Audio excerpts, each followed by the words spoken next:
Aleluya, aleluya.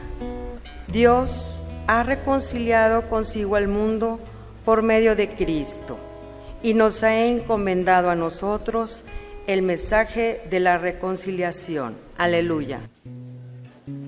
Busca primero el reino de Dios y su justicia divina. Por añadidura lo demás se te dará. Aleluya, aleluya.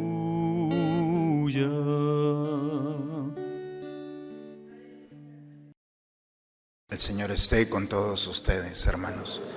Proclamación del Santo Evangelio según San Lucas.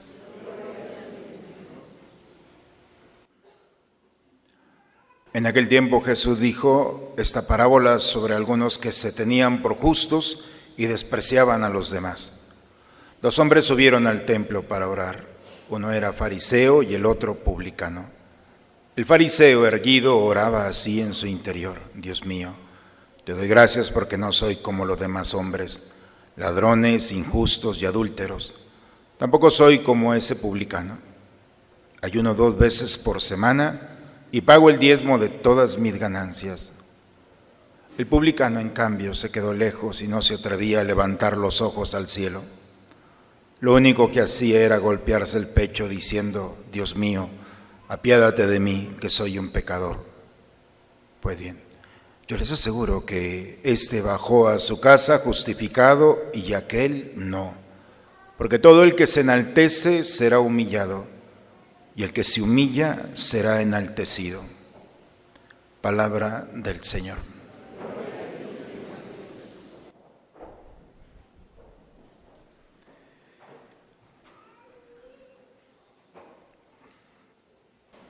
La Sagrada Escritura, hermanos, nos presenta un Dios que siempre va al encuentro del hombre y va al encuentro del hombre para sorprenderlo. Ese es el Dios verdadero. Abraham nunca se imaginó que Dios le iba a hacer una propuesta: dejar su tierra, un hombre anciano con una mujer estéril, sin hijos. La situación que vivía en aquel tiempo Abraham, sin descendencia, donde ya no había posibilidad, donde no había esperanza, donde ni él mismo tenía esperanza, Dios vio allí, en su dolor, en su fracaso quizá, en su frustración, Dios vio la manera de sorprenderlo. Y donde él ya no esperaba nada, Dios llega a través de esa realidad de Abraham y le da la posibilidad no solamente de ser padre de un hijo, sino de una gran descendencia. Y si vamos viendo cada personaje, cómo Dios va hilando la historia de la salvación, nadie está exento. Moisés, un hombre no solamente prófugo de la justicia, sino tartamudo. Un hombre que él mismo le dice a Dios: yo no puedo oír porque mis palabras no son como los demás. Y Dios le soluciona el problema: ahí está Aarón, tómalo. No te quiero para que prediques, te quiero para que vayas en mi nombre. Y la sorpresa poco a poco de ir caminando e ir descubriendo dentro de sus miedos, de su limitación, de su trauma, porque era una situación que ni él mismo se la pone delante de Dios: yo no puedo hablar como los demás. Y Dios se vale de ahí, de su vergüenza. Otro de los personajes, David, que no podemos dar de alto. Un hombre que se enamora de una mujer casada y no solamente eso, sino manda asesinar al esposo para quedarse con su mujer. Y de la descendencia de ahí del pecado, cuando lo reconoce y el profeta le dice: teniendo todas las mujeres, has puesto tu mirada en aquella, y no solamente en una mujer, sino en uno de tus fieles colaboradores, y lo has mandado asesinar, mandándolo al frente. Y David, reconociendo su pecado, con vergüenza, con dolor, lo único que le dice a Dios es: me equivoqué. Y solamente cuando dice me equivoqué, dice la Escritura bellamente, y Dios lo perdonó. O sea, no tuvo que hacer otra cosa. La humildad para decir me equivoqué. Dios es el Dios que va encontrando la posibilidad de encontrarse con nosotros, no en las cosas atractivas y menos las que ven de este mundo como atractivas. Dios no se deja llevar solamente por lo superficial. Dios viene por lo que no es atractivo, por lo que no agrada, por aquello que nosotros mismos escondemos, eso que no queremos que nadie vea, eso que queremos ocultar, es lo que Dios ve, lo que Dios conoce, lo que Dios toca, lo que Dios desea. Y por eso, hermanos, este Dios entra a nuestras limitaciones, a nuestros pecados, a nuestras debilidades, a nuestra angustia, a nuestro miedo, a esa realidad es la puerta para Dios. Y Dios entra allí donde nadie quiere, Él lo quiere. Y es la historia que estamos celebrando el día de hoy, porque el mundo se ha globalizado, y no solamente en la economía, sino en la indiferencia. Hay personas que están al lado nuestro y son invisibles porque no piensan, porque no actúan, porque no visten, porque no tienen o tienen algo que de alguna manera los criterios de este mundo las ha poco a poco puesto a un lado y no son atractivas. Y lo que nosotros no vemos es lo que Dios ve. Y la mirada de Dios viene precisamente al que no tiene un olor agradable, a quien no piensa como nosotros, aquel que bajo los criterios quizá de un dogma hemos olvidado la misericordia y el amor de Dios para poder descubrir allí, aún en aquel que se ha equivocado, que en el fondo está el deseo de conocer y de ser amado por Dios.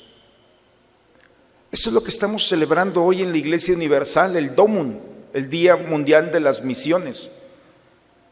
Y el Día Mundial de las Misiones son hombres y mujeres que han dejado su tierra para ir a donde nadie quiere ir, para estar donde nadie quiere estar, para tocar al que nadie quiere tocar, para respirar al que nadie quiere respirar. Esa es nuestra iglesia, la iglesia que no se presume ni sale en revistas, ni es la moda, porque la moda no es por ese rumbo, por esa dirección. Esa es la mirada de la iglesia, y no solamente en los lugares apartados, sino debe de ser la mirada de cada uno de nosotros, en la que tenemos que tener mucho cuidado de ser seducidos por este mundo, porque la seducción poco a poco va desencarnando el Espíritu de Dios en nosotros. Y hemos olvidado lo atractivo para Dios, que muchas veces no es lo atractivo para nosotros. Vendrán pueblos y habitantes de muchas ciudades y vendrán a adorar. Estoy leyendo la primera lectura de Zacarías. Y regresarán a Jerusalén a orar, a implorar su protección. Jerusalén y nosotros seremos y somos tan atractivos que la gente dirá: queremos ser como ustedes. La sorpresa es que en el momento en el que el profeta está diciendo esto no tiene nada, está todo destruido, la gente está muerta, nadie cree, pero el profeta es el único que se levanta con una mirada y ve lo que otros no alcanzan a ver y lo creen que está loco. Pero así es la fe. La fe es ver aun cuando no se puede tocar la obra de Dios. No sé si me explico. La fe es descubrir que dentro de las cenizas y del pecado y del rechazo y del dolor y de la realidad de este mundo, nosotros estamos viendo la obra de Dios que se está restaurando allí. Esa es la fe del profeta y no será defraudada. Porque la fe no es solamente una gran multitud que se reúne a alabar a Dios. La verdadera experiencia de Dios la hemos escuchado bellamente en el Evangelio el día de hoy. 2 hombres subieron al templo a orar. Uno era fariseo. Fariseos, la palabra hebrea fariseo significa separado. Y no porque lo hayan separado, él se quiso separar. Yo no soy como ustedes. Yo soy diferente a ustedes. Y lo vamos a ver porque es diferente. Y un publicano, un recaudador de impuestos como Mateo, que es un traidor de su pueblo, que le quita el dinero, que se queda con una parte, que la otra se la da al imperio. Un negociante que se aprovecha del pobre. Pero este publicano también subió al templo. Y el fariseo: te doy gracias porque no soy como los demás. Yo pago el diezmo 2 veces por semana. Solamente la ley decía que una, pero es muy generoso. Aparte, ayuno otra vez 2 veces, solamente una vez se le pedía. O sea, hago lo doble. Soy muy bueno porque hago cosas. Y no soy como los demás hombres, ladrones, injustos, adúlteros. No soy como ese. Y en el mismo templo alcanza a señalar: no soy como ese publicano. Estaba erguido, es decir, estaba de pie. Él no necesitaba nada de Dios, porque ya tenía todo de Dios. Era una economía. Yo hago, tú me das. En cambio el publicano ni siquiera había levantado su mirada a Dios, al cielo. Lo único que podía decir es: Dios mío, apiádate de mí, que soy un pecador. O sea, el dolor, la vergüenza, el sufrimiento, la tristeza, la angustia de una vida donde sabe que ha hecho mal y ya no puede hacer nada por recuperar las cosas. ¿Qué vemos en esta historia, hermanos? Fíjense cómo Dios tiene todo, es omnipotente, pero Dios no tiene la única cosa que Dios no tiene de nosotros. Lo único que podemos ofrecerle a Dios y que Dios no tiene es nuestro pecado. En todo semejante a nosotros, menos en el pecado. Nosotros no tenemos nada. Lo único que podemos ofrecerle a Dios es nuestro pecado y lo queremos ocultar y no se lo queremos dar. Y nos da pena ponerlo en sus manos. Este hombre publicano le da a Dios lo que no tiene. Le da su pecado, su vergüenza, su traición, su dolor, todo lo que ha hecho. Porque todo lo que el fariseo, eso lo tiene Dios. Él no le dio nada a Dios, al contrario, le dijo: tú y yo somos igual, porque tú eres bueno y yo también. Pero el fariseo le dice: lo único que puedo ofrecerte es mi pecado. Y entonces tiene la humildad para ofrecerle su pecado a Dios, su dolor. Y así como se desprende de su dolor, Dios se desprende de su misericordia para perfeccionar lo que hay de Dios en el hombre. Y perfecciona la humildad, la generosidad, todas las virtudes, toda la presencia de Dios. Cuando el hombre ha vivido así, entonces podemos entrar a la lectura de Pablo a Timoteo. Ya le queda muy poco tiempo para que le corten la cabeza a Pablo, lo van a triturar, sacrificar. Ha llegado la hora del sacrificio, se acerca el momento de mi partida. Anciano, enfermo, encarcelado, pobre, solo. El peor escenario para un hombre es el que está viviendo Pablo en este momento. ¿Y cómo le brota del corazón? He luchado bien en el combate, he corrido hasta la meta, he perseverado en la fe. Nos podrán quitar todo, hermanos, pero que no nos quiten el orgullo de haber luchado para conquistar día con día la vida eterna.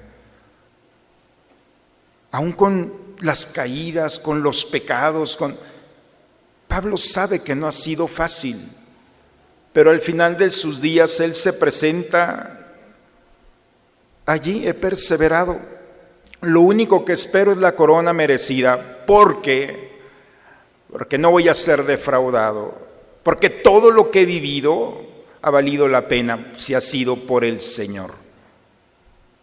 Y bellamente nos dice, porque el Señor me ha salvado, me ha liberado de las fauces del león. O sea, Dios ha permanecido aquí. Y uno puede decir, ¿cómo se atreve Pablo a decir eso cuando está encarcelado, solo, pobre? Porque lo importante no es lo que hay fuera de nosotros y nos afecta. Lo verdaderamente importante para el ser humano es lo que hay dentro de nosotros y afecta al mundo. Porque eso que tiene Pablo en su corazón, que nadie le ha podido quitar, es: el Señor me seguirá librando de todos los peligros y me llevará salvo a su reino. Porque uno puede justificarse y decir, bueno, yo soy así porque he recibido esto. No. Nosotros no tenemos que determinarnos. Humanamente, es muy complicado, pero humanamente nos podemos determinar por lo que viene de afuera hacia adentro. Pero el cristiano está llamado a determinarse no por las circunstancias ni por las personas, el cristiano se determina del interior hacia afuera. Y cuando el cristiano está dispuesto a vivir en Dios, a experimentar su protección, cuando el cristiano está dispuesto a luchar, a combatir, y si ha caído, ponerse en manos de Dios y ofrecerle la locura del regalo de nuestros pecados para que actúe su misericordia en nosotros, entonces seremos atractivos. Y cuando la gente no alcanza a ver todavía la obra de Dios terminada, Dios verá en nosotros esa obra puesta en sus manos como el barro en manos del alfarero, que va perfeccionando poco a poco. Somos seres perfectibles, hermanos. No estamos todavía terminados. Dios día con día va trabajando en nosotros, en nuestro dolor, en nuestro miedo, en nuestra angustia, en nuestro pecado, en eso que ocultamos, si supiéramos que es el regalo más maravilloso que Dios está esperando de nosotros. Porque en el momento en el que no levantemos nuestra mirada al Señor por nuestra pena, pero podamos decirle: Señor, yo no puedo hacer nada, esto te pertenece a ti. En el momento en el que nosotros nos desprendemos de esa realidad oculta, entonces Él perfeccionará con su amor y delicadeza la obra de nosotros, que nosotros está haciendo. Eso es el domum, hombres y mujeres ordinarios, pero con una visión extraordinaria, que es un regalo de Dios, que hace encender nuestros corazones para enfrentar este mundo con esa valentía, con ese arrojo de saber que el Señor nos liberará de las fauces del león y nos seguirá librando de todos los peligros. El único convencido de llevar este proyecto a buen término, que es la salvación del hombre, es Dios. El proyecto de Dios es salvarnos. Y va a hacer todo lo posible, hasta el último momento en el que respiremos, va a hacer todo lo posible para llevar nuestra alma a su encuentro. Aún con nuestras resistencias, el Señor al final, y pido a Dios que sea así, salvará nuestras resistencias y entenderemos que no hay otro camino mejor que oponernos con humildad en las manos de Él para gozar de la vida eterna. Por eso, hermanos, no hay enemigos dentro de nosotros, no hay realidades que sobren.